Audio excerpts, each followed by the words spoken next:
Republicans are getting ready to ram their $5 trillion tax cut package for the rich through Congress and are looking to steamroll over the Senate rules in order to do it.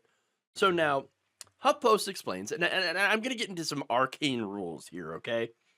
But basically, the risky and never before used strategy that Republicans are planning to use to get these tax cuts into place hinges on how to account for the bill's impact on the deficit. Remember, this is a massive tax cut bill, right? So what they're going to do is try to use some fancy accounting tricks in order to claim that the tax cuts are actually free. They're not going to cost anything. No, tax cuts are free. They're not going to impact the deficit whatsoever. Now, everybody who knows simple math knows that that's not true at all. But what they're planning to do is to use something called a current policy baseline.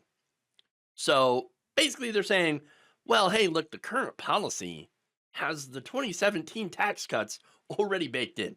So we're just gonna go with that, right? And pretend that they have already been extended permanently. But they haven't been. They expire this year. But they're going to say, no. Let's just pretend that they didn't expire because we're going to pass them anyway, whether you like them or not. We're going to ram them right down your throat. Oh, okay. Well, great. Now, under this method, though, Republicans could claim that the huge part of the tax cuts would be cost-free. Now, in the real world, of course, we know that that is not true. In fact, all of Trump's tax proposals, if they all go through, we're looking at a massive, massive deficit.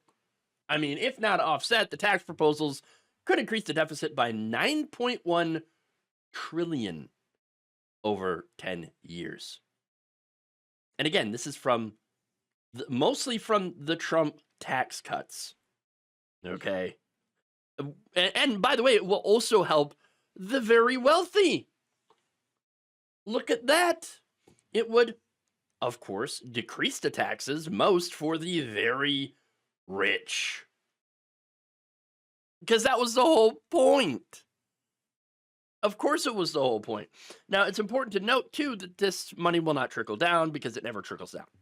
Okay? So it's just going to blow a gigantic hole in the deficit and not actually go back down to the workers. It's not going to trickle down to the workers, and it's not going to help the economy.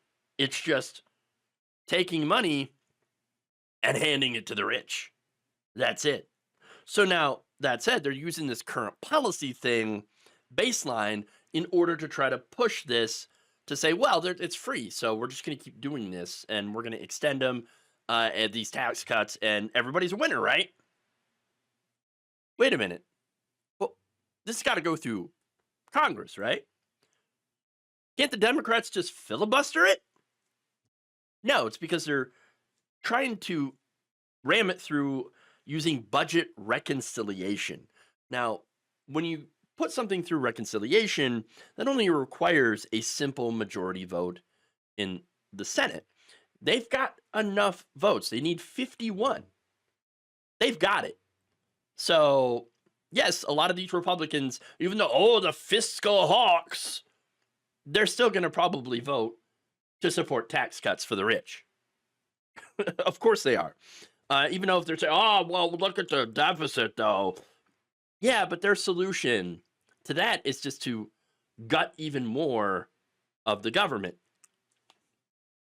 So, and there's not much left. Okay. Yes, they would want to definitely get into Medicare spending and Social Security and Medicaid, which again, the GOP budget would cut about $880 billion out of Medicaid anyway. So there's again, I keep saying we do not have a spending problem. We have a tax problem. We're not taxing the rich enough. Okay.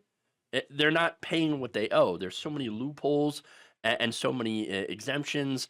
And of course, low corporate taxes, low taxes on the rich.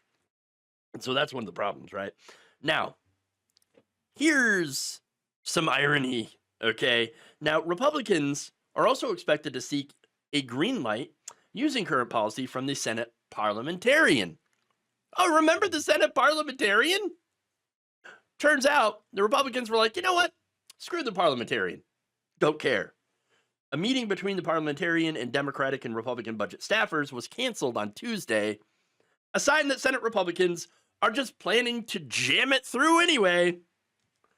Wait, are you saying they could ignore the Senate parliamentarian? Because I was told that no, you can't ignore the parliamentarian. Can't do it. Not allowed. That would be bad. That's why we can't, make sure to raise the minimum wage. That's the parliamentarian said no. But wait, here's what Republicans are doing. Leaders argued in a closed-door lunch on Tuesday that Senate Budget Committee Chairman Lindsey Graham has sufficient authority under the Congressional Budget Act to score the reconciliation bill using current policy himself without needing a ruling from the Senate parliamentarian.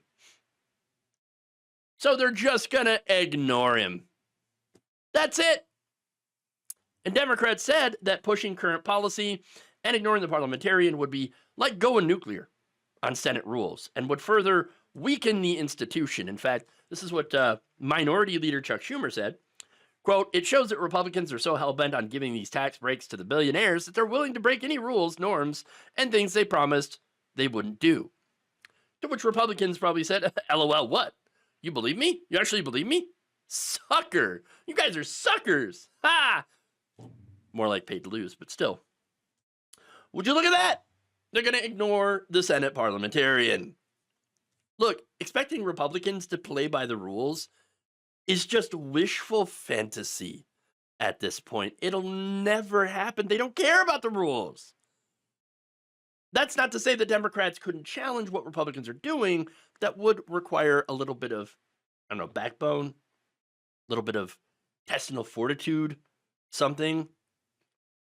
Now, unless Republicans manage to structure the inquiry in such a way that they technically wouldn't be voting to overrule the parliamentarian, even though they would be ignoring the parliamentarian. In fact, here's Senator Lisa Murkowski saying of the GOP plan, quote, the way it's going to be set up is it's not overruling the parliamentarian, except there totally are. It's a parliamentarian inquiry as to whether or not the budget chairman can do this. We would not be overruling the parliamentarian. We would be supporting the interpretation of the chairman, which just so happens to ignore the ruling of the parliamentarian. You see why what's going on here, okay? You see what's happening. This is a perfect example of Republicans pulling out every trick in the book that they have in order to give wealthy donors their tax cuts. That's what this is all about. Imagine if they or the Democrats actually fought for regular people as hard as they fight for their donors. I mean, we would have higher wages and healthcare by now. But they don't. And so all of this is just another reason that we have to get money out of our political system. And why Democrats need to stop worrying so much about decorum, rules, and norms, because Republicans are out there shattering those rules and norms every single day. Thank you for watching. If you enjoyed this video, please like, share, subscribe, hit the bell icon in order to get notified whenever a new video is released. And if you want to support independent, progressive media through this difficult time where it seems like everybody is shutting down, you can become a member on our YouTube page, you can become a subscriber on Facebook, or you can go to my Patreon. It's patreon.com/Jeff Waldorf. Thank you.